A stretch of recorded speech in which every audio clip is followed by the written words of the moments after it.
Bueno, soy Víctor Alberto Becker, soy economista, graduado de esta facultad en el año 1966, facultad a la cual ingresé en el año 1960 y en la cual de alguna manera he estado ligado desde entonces hasta ahora, o sea, prácticamente 63 años transcurridos en esta, de alguna manera o de otra, vinculado con esta casa de altos estudios. Efectivamente, el plan de estudios, el Plan E, se instauró en el año 1958. La primera generación de estudiantes de la flamante licenciatura ingresó en el año 59, o sea que yo, al ingresar en el año 60, pertenezco a la segunda camada de estudiantes de licenciatura en economía. Si la memoria no me es infiel, creo que el graduado número 1 fue Héctor Diegues, y entre los graduados de esa camada estaban Guillermo Calvo, Manuel Fernández López, Norberto Velozarkovsky y bueno, y algunos otros que probablemente en este momento no recuerde. Y luego, digamos, vino la segunda camada, dentro de la cual estuve yo, que recuerdo recibí el título número 28 de la carrera.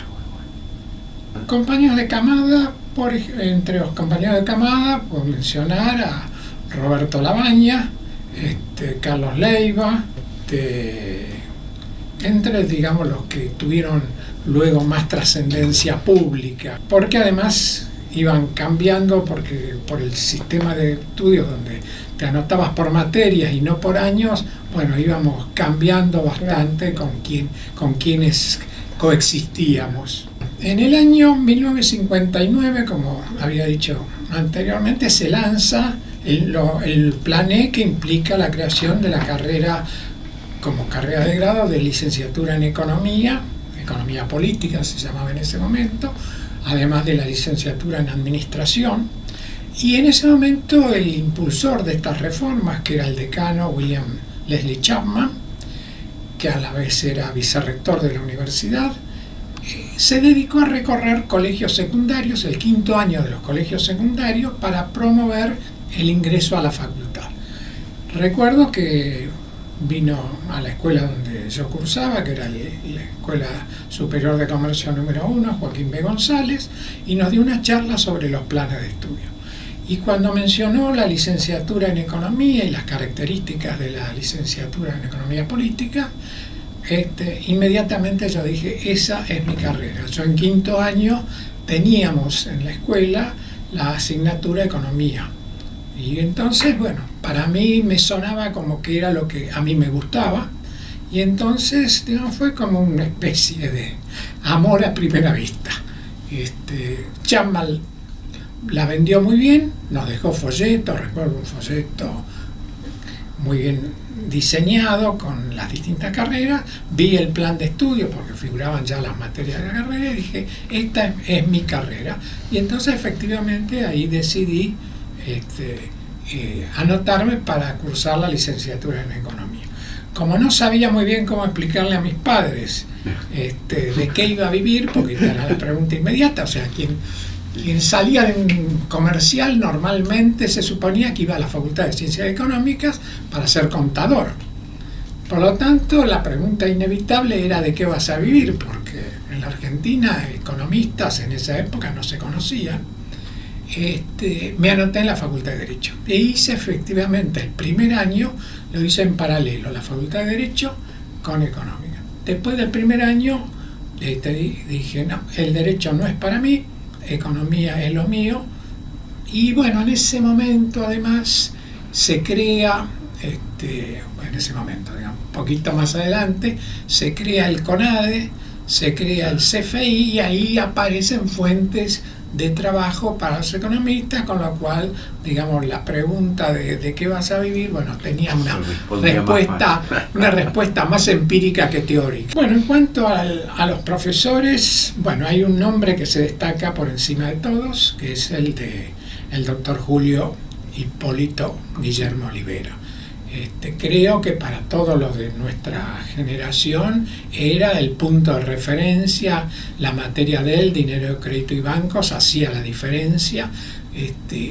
Era, digamos, el profesor más vinculado con lo que en ese momento se manejaba en materia de teoría económica a nivel internacional, y efectivamente para mí hizo una diferencia sustancial, no solamente pues saqué sobresaliente en la materia, sino porque de ahí en adelante efectivamente mucho de mi carrera tuvo que ver con el doctor Olivera, que para mí fue el gran mentor, digamos, y un poco el que marcó muchos de los hitos que luego recorrería a lo largo de mi trayectoria. Efectivamente, era una personalidad que cautivaba por su conocimiento. No era alguien que se acercara a los alumnos, yo trabajé mucho tiempo con él, tampoco a los colegas, pero sí cautivaba por la solvencia y el conocimiento que demostraba. O sea, evidentemente, digamos, daba las clases de una manera diferente a cualquier otro profesor, mostraba un nivel de conocimiento como ningún otro docente, pero se destacaba, o sea, era el profesor. Es decir, una cosa era hacer dinero de crédito y banco con él, eso ya marcaba, digamos, te ponía en otro umbral frente a la carrera. Después, bueno, había otras materias donde uno complementaba, pero cuando uno hacía al graduarse el balance, bueno, el elemento determinante es lo que se aprendía en dinero, crédito y banco, con un enfoque de equilibrio general, que era en ese momento lo que se consideraba lo más avanzado en materia económica. Bueno, había otras materias que también eran importantes en la formación del economista. Economía internacional, donde estaba como profesor titular José Antonio Gomariz, y donde me tocó como ayudante nada menos que Sidrowski, que luego sería una figura de la Universidad de Chicago muy importante, lamentablemente fallecido muy prematuramente.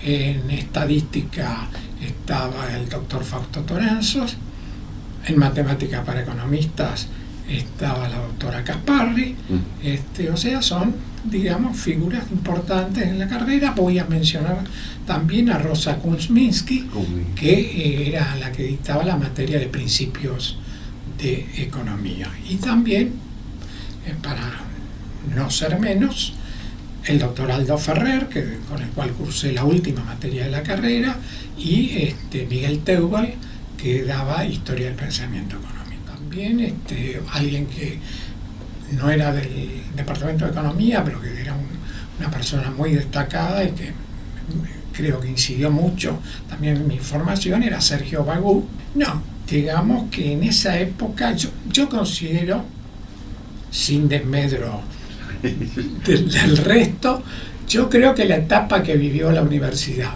desde el 1958 hasta 1966, para mí es la época más floreciente de la universidad y de la facultad.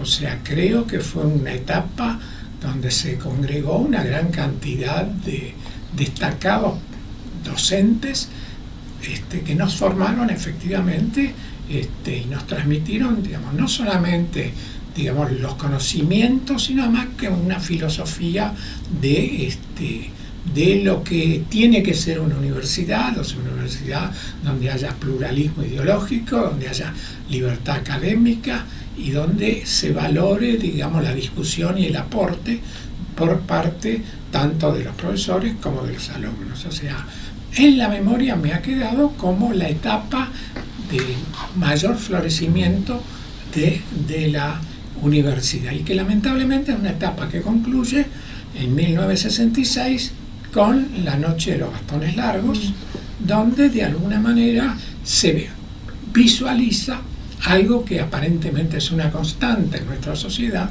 que es el menosprecio por la ciencia y la tecnología. O sea, donde todo lo que tiene que ver con ciencia y tecnología se piensa que es de segundo nivel que no necesita ser estimulado ni apoyado, y que de alguna manera se simboliza en esa noche de 1966 cuando ingresa por la fuerza la policía a la Facultad de Ciencias Exactas, y cuya consecuencia fue precisamente el vaciamiento de una parte de la universidad, porque inmediatamente renunciaron más de 1000 profesores, entre ellos Aldo Ferrer, Rosa Guzminski, en el caso de nuestra facultad, y prácticamente eso, es decir, digamos, además muchos de ellos, o la mayoría de ellos, se fueron al exterior, con lo cual es uno de los primeros grandes, digamos, brain drains que sufre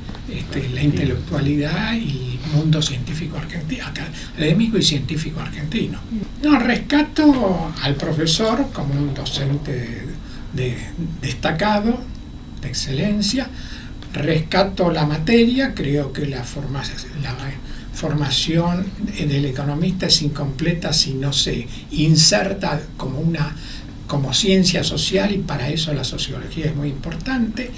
Y no recuerdo bien por qué, pero yo también cursé parte de sociología con Torcuato Di Tella, que en ese momento era muy innovador, porque Torcuato Di Tella tomaba examen a libro abierto, y eso era una cosa desconocida prácticamente en esa época, y digamos, si lo recuerdo por algo, entre otras cosas, además de sus enseñanzas, es básicamente por esta modalidad de que se podía cursar a libro abierto. Creo, si no me equivoco, que yo la cursé no en el momento en que tenía que cursarla, o sea, la materia en sí la cursé con Bagú, pero me interesó tomar o asistir a las clases de Di Tella, y por eso tengo el recuerdo de haber asistido a algunas clases, y fundamentalmente esto de la metodología de que tomaba examen a libro abierto. Yo no me tocó rendir con él, así que no, pero sí en ese momento era algo que por lo menos para nosotros era totalmente novedoso, un profesor que te permite contestar las preguntas con el libro abierto. Bueno, esto fue en el año 1964 y digamos, fue una experiencia interesante en el sentido de que me permitió tener una visión un poco más global de la facultad, de cómo se maneja su gobernanza, y de alguna manera fue introductorio a, digámoslo, a cuando me tocó luego responsabilidad como director de carrera. O sea, yo de ahí ya tenía cierta visión de cómo se maneja un consejo directivo, cómo se manejan las autoridades en general, y además como de alguna manera representar a un sector a un claustro de la facultad, como eran los estudiantes. La coyuntura era una coyuntura muy complicada, porque hay que tener en cuenta que estamos hablando del año 64, como decía anteriormente. Acababa de asumir el año 63 el gobierno de Arturo Illia, que vivía acechado por la amenaza del golpe militar, y en ese sentido la universidad jugaba un papel destacado, creo que demasiado destacado, en ser uno de los pocos apoyos que aparecía para sostener a un gobierno que estaba sometido, digamos, a un continuo desgaste por parte, digamos, de los factores de poder, la prensa, la figura del presidente caricaturizado como tortuga, y la universidad era prácticamente uno de los pocas instituciones que aparecía respaldando el orden constitucional. Orden constitucional que efectivamente se rompe en el año 66, y donde efectivamente la universidad pasa a ser prácticamente uno de los objetivos principales del golpe, y esto es lo que explica que inmediatamente después de producido el golpe militar se produce la noche de los bastones largos.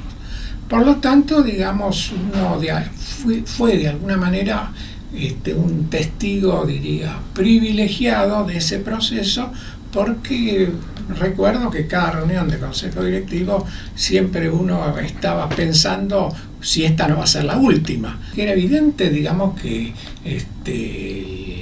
la estabilidad del gobierno no estaba garantizada, ni mucho menos, que se habló en todo momento del golpe y bueno, finalmente se produjo tal como se venía visualizando.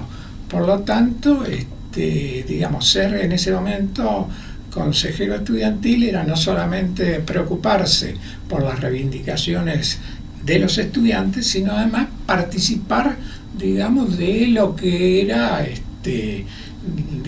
la aprehensión que existía respecto al futuro de las instituciones en el país y dentro de esas instituciones la universidad, como efectivamente ocurrió cuando en 1966 terminé interviniéndose la universidad. Yo fui elegido por el movimiento reformista. Había dos grandes grupos, el movimiento reformista y el movimiento humanista.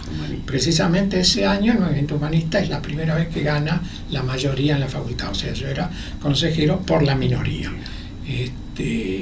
En una época en la cual,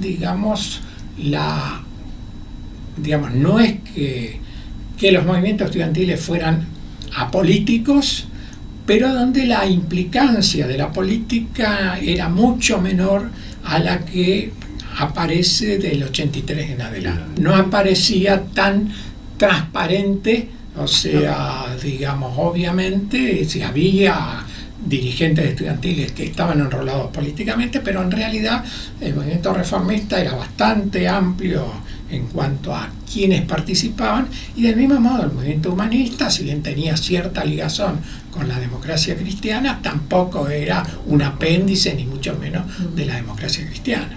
Hubo dos listas, la lista del movimiento humanista y la lista del movimiento reformista. En el año 1972, el entonces director del Departamento de Economía, el doctor Gomariz, me convoca y me designan como profesor adjunto interino. Y estoy designado desde el año 72 hasta el año 74. En el año 74, precisamente como era interino, la misión Otalagano, o sea, cuando se interviene la universidad, decide hacer cesar automáticamente todas las designaciones de interinos, por lo tanto, quedó cesante en el año 74, simplemente porque la designación era interina y deciden cancelar todos los interinatos. Por lo tanto, ahí una decisión que tomo es no volver a la universidad hasta tanto no sea por concurso. Por lo tanto, me anoto en los concursos, o sea, no vuelvo inmediatamente en el 83, lo único que hago es anotarme en un concurso para profesor titular en aquel entonces, y el concurso se estira a lo largo del tiempo. Me acuerdo, creo que me inscribí en el año 85, pero recién se sustancia en el año 89 y soy designado profesor titular en diciembre del año 89, y cargo que luego renuevo cuando a los, creo que eran 7 años, vence, y vuelvo a renovarlo hasta jubilarme. La designación era como profesor titular de microeconomía 1. Bueno, apenas me recibo, gano una beca del CONICET, así que yo fui becario del CONICET, por eso, me preocupa cuando alguien habla con ligereza sobre el rol del CONICET. Gano la beca del CONICET, había propuesto como director de beca al doctor Olivera, justamente con el cual había mantenido cierta relación durante la carrera, y efectivamente inicio mi carrera como graduado, como investigador, con una beca que primero fue de iniciación, luego una beca de perfeccionamiento, trabajando junto al doctor Olivera. Por eso digo que para mí fue el gran mentor, porque bueno, ahí de alguna manera tenía, digamos, la posibilidad de seguir perfeccionándome una vez graduado.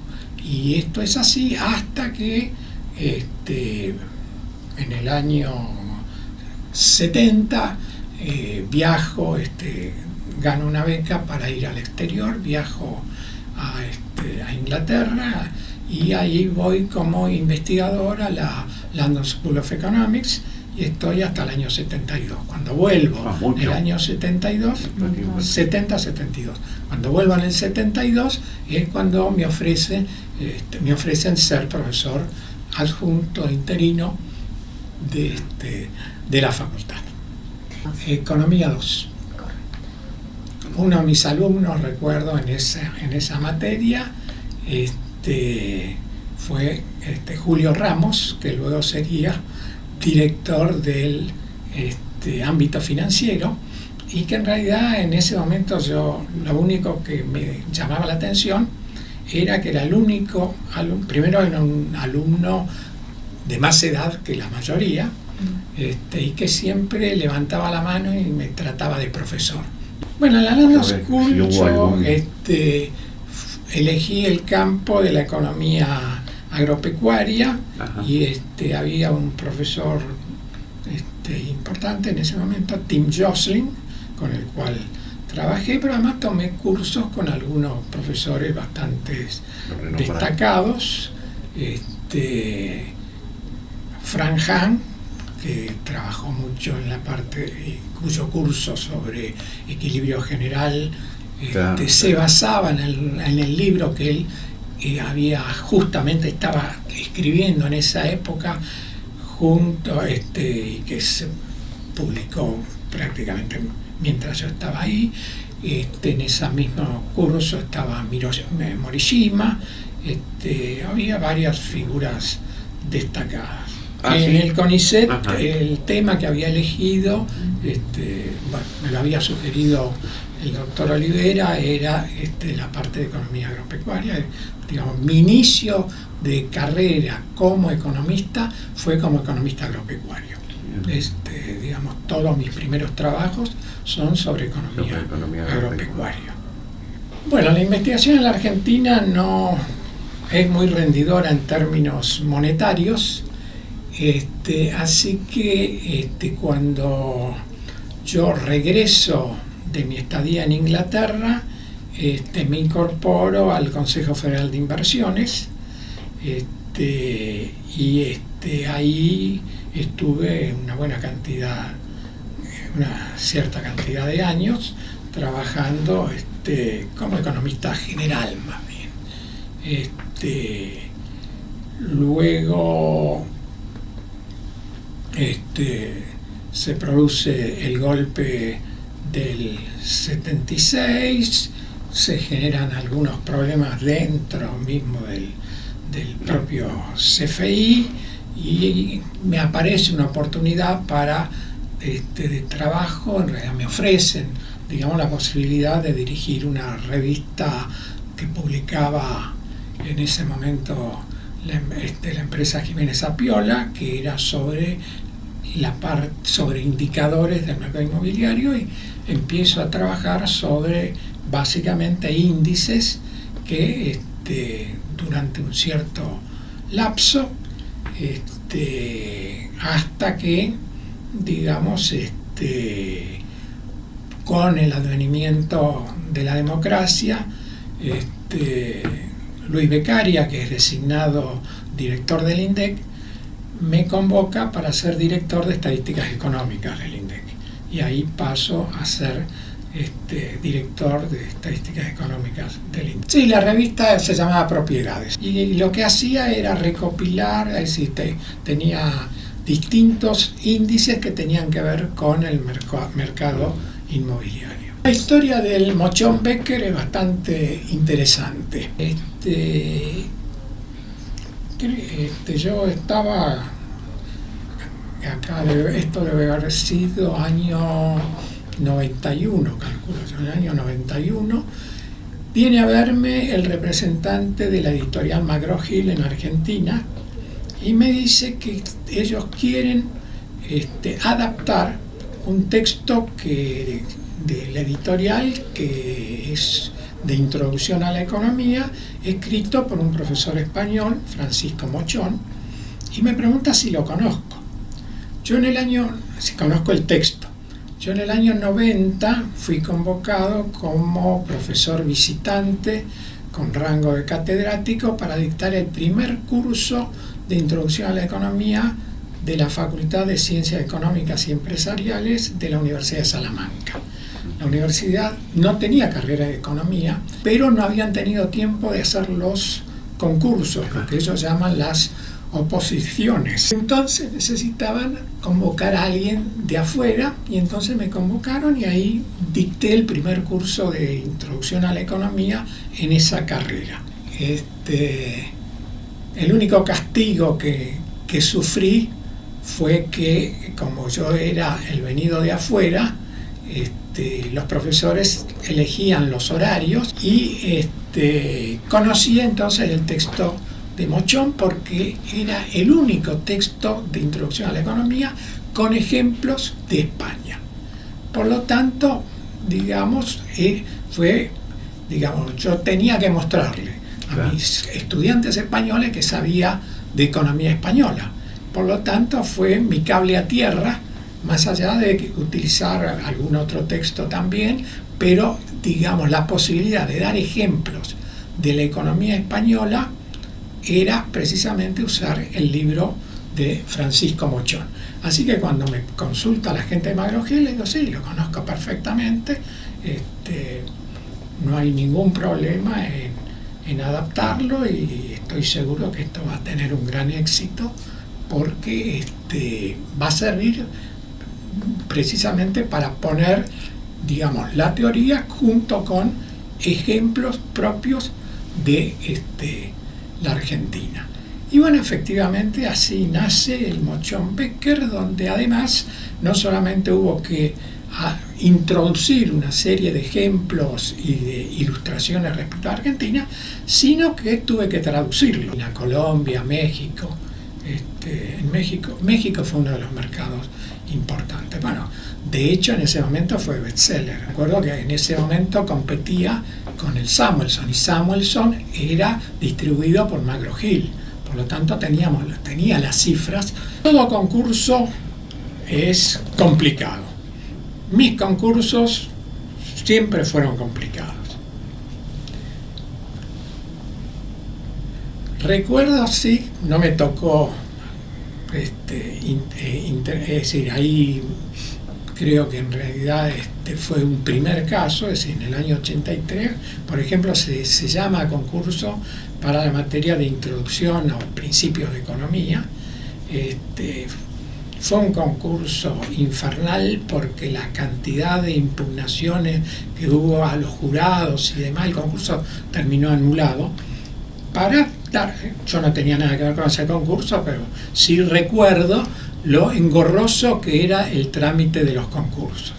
Había, como 50 inscriptos y debió haber habido 40 impugnaciones. Es un concurso que quedó en los anales de la facultad por lo engorroso. En el caso de mi concurso era muy sencillo. Éramos 2 postulantes para 2 cargos. Por lo tanto, se suponía que tenía que transcurrir pacíficamente. Pero los concursos generalmente no es nada pacífico. Este concurso, bueno, los 2 postulantes nos presentamos, etcétera, y anduvo bien. El jurado dictamina designar a los 2 como profesores titulares, pero en los fundamentos tiene algunos calificativos que el otro concursante consideró ofensivos hacia sus condiciones, y entonces entró a gestionar de que se anulara el concurso, pese a que salíamos los 2 designados. Pero efectivamente, es decir, el concurso estuvo a un pelín, como dicen los españoles, de ser anulado porque, digamos, hubo una argumentación ante el consejo directivo. Este profesor era muy amigo de uno de los consejeros del consejo directivo que se hizo eco de esto. Bueno, afortunadamente finalmente imperó la cordura y el concurso siguió adelante, pero no terminó ahí la cosa, porque cuando me toca renovar, el concurso se llama concurso en el año, es decir, mi designación era de 89, o sea que a los 7 años vence. Bueno, me vuelvo a inscribir, vuelve, es decir, tarda en celebrarse el concurso y, oh casualidad, se da una circunstancia particular. De repente recibo la citación para la prueba de oposición oral justo en el momento en que yo estaba en ese momento con una beca en Nueva York. Y recuerdo que digo, bueno, acá ¿qué es lo que hago? Bueno, la decisión fue, me tomo un avión, me voy a Buenos Aires y concurso. Tan es así que uno de los que estaba ahí me dice, pero vos no estabas en Nueva York. Vuelvo a ganar ahí el concurso de la renovación, pero por eso digo, mi idea de los concursos es que siempre son complicados. Recuerdo por lo menos 2 de los 3, no me acuerdo del tercero. Uno era Jorge Macón, el otro fue Alfredo Canavese. Alfredo Canavese, Jorge Macón y Miguel San Miguel. ¿Cómo cambió la economía desde los 60 hasta hoy? Bueno, yo creo que hay varias cuestiones. En primer lugar, creo que la teoría económica, digamos, entró por una deriva abstracta que la fue alejando cada vez más de la realidad. O sea, creo yo que en este momento se requiere que la teoría económica vuelva a tomar contacto con la realidad. La teoría económica no es ni una religión, ni es una ciencia exacta, es una ciencia inexacta, es una ciencia a la cual la matemática ayuda, pero no es el único instrumento para hacer economía. Y lo que debe recordarse es que es una ciencia aplicada. El objeto de la economía, de la teoría económica, es servir para explicar los fenómenos de la realidad. Y esto creo que es en buena parte lo que se fue perdiendo a medida que hubo un enamoramiento de las matemáticas. Y la prueba es que ningún economista no solamente no previó la crisis del 2008, que efectivamente uno puede decir, bueno, ¿quién podía preverlo?, sino que una crisis de las características de la crisis del 2008 no entra en el aparato teórico del economista, formado, digamos, por la escuela neoclásica. O sea, en la escuela neoclásica no entra la posibilidad de las crisis, por los supuestos que tiene. Y por lo tanto, a partir del 2008, la teoría económica atraviesa una crisis, de la cual todavía no se ha recompuesto. En el caso particular, en el caso de la Argentina, creo que la ventaja que tenemos los que hemos transitado por esta facultad es que siempre hemos tenido la idea, inculcada por nuestros propios profesores, de tener un ancla en la realidad, y que la teoría es básicamente una teoría para ser aplicada a la realidad económica, para servir de instrumento para las decisiones de política económica, y no simplemente un conjunto de proposiciones abstractas que pueden ser muy bonitas, pero que solo se pueden servir para entretener intelectualmente a quien lo profesa. Por lo tanto, creo que desde ese punto de vista, digamos, creo que siempre la facultad tuvo una tradición bastante ligada al estructuralismo, donde, vuelvo acá, uno de los, precisamente de los autores importantes, o por lo menos algunos autores importantes del estructuralismo latinoamericano han sido el doctor Olivera y el doctor Ferrer, profesores de esta casa. La teoría no monetaria de la inflación tiene como referente principal al doctor Olivera, y es una de las cuestiones que yo creo que ha servido para de alguna manera mantener a, por lo menos quienes hemos cursado por esta casa de estudios, con un pensamiento alejado de la corriente principal que se inspiró fundamentalmente en la teoría neoclásica y que es la que hoy está en crisis. Por lo tanto, creo que de alguna manera hoy, cuando creo que nadie discute la necesidad de que la teoría económica sea replanteada con la óptica de tratar de explicar la realidad, ahí tenemos una ventaja comparativa significativa.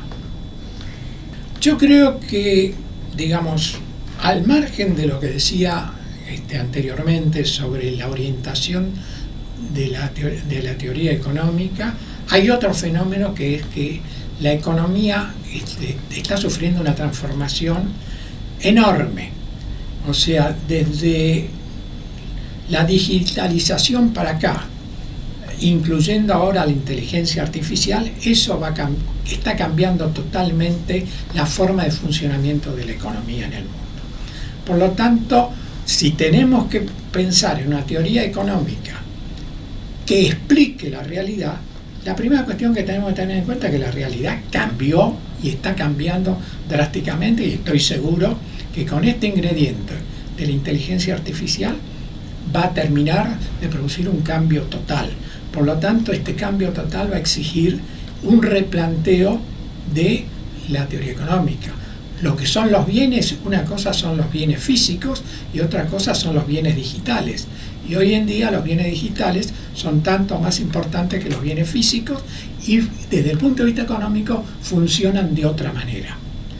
Por lo tanto, la economía de las redes, la economía digital, las cuestiones que se van a suscitar con el tema de los derechos de propiedad, con la inteligencia artificial, las cosas que se pueden hacer con la inteligencia artificial, implican un desafío. O sea, hoy en día los desafíos que va a enfrentar el graduado son muy distintos a los que tenía un graduado hace 50 años atrás cuando yo me recibí. Por lo tanto, creo que esto tiene que ver no solamente con, digamos, replantear cómo se enfoca la economía, sino fundamentalmente que la realidad económica es totalmente distinta. O sea, hoy vamos a una economía para nosotros totalmente nueva, y esto efectivamente va a requerir un graduado con un grado de flexibilidad suficiente como para adaptarse a los cambios, porque en este momento, es decir, si uno repasa las cosas que utiliza desde que se levanta a la mañana y chequea el celular a ver qué mensajes tiene, hasta que utiliza la computadora y demás, cuando nosotros nos graduamos no existía ni el celular ni la computadora. Para hacer mis regresiones, cuando yo trabajaba, hacía mis primeros pininos en investigación, tenía que ir al Instituto de Cálculo de Ciencias Exactas. Es otro mundo. Entonces, la velocidad del cambio que estamos teniendo va a obligar a replantearse también cómo se enfoca esto que se llama la teoría económica y sus aplicaciones. Yo creo que entonces lo principal que tiene que tener, creo yo, un graduado es la capacidad de adaptación, porque si no, se queda en el camino.